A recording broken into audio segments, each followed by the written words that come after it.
बागेवाडी ते भाऊ बिरो हाके यांचा छप्परवजा घराला काल अचानक आग लागून पूर्णपणे घरातलं जेवढं साहित्य होतं सगळं जीवन उद्ध्वस्त झालेलं आहे. माझी सर्वांना विनंती आहे की ह्या कुटुंबाला पुन्हा तितक्याच जोमाने, त्यांना 2 मुले आहेत आणि 1 मुलगा होता, तो देखील वारलेला आहे.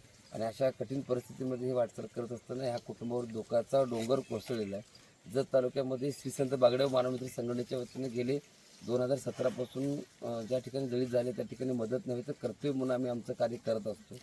त्याचबरोबर दानशूर व्यक्ती जे आहेत त्या देखील व्यक्तींना माझी विनंती आहे, त्यांचं घर पुन्हा उभारण्यासाठी प्रत्येकाने सरळ हाताने मदत करू.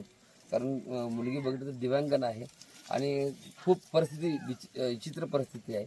आम्ही आमच्या पद्धतीने पूर्ण फुलाची पाकळी मदत नाही तर कर्तव्य म्हणून संसार रुपये साहित्याने रोग रक्कम त्यांना आम्ही या ठिकाणी देतो आहे.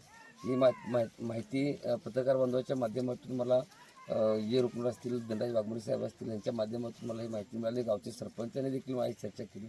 पण तालुक्यामध्ये अशा घटना जत तालुक्यामध्ये खूप मोठ्या प्रमाणात घडतात. प्रत्येक वर्षी जानेवारीपासून सुरुवात होते ते जानेवारी, फेब्रुवारी, मार्च, एप्रिल आणि मे, जून म्हणजे ह्या महिन्यापर्यंत उन्हाळ्याचे दिवस असतात. ह्या भागातील बरीचशी मंडळी हातावरचं पोट आहे आणि अगदी छोटी छोटी घरं आहेत, छपराची घरं आहेत.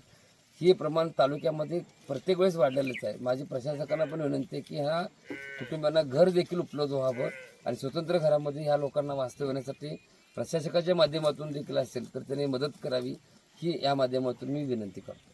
धन्यवाद.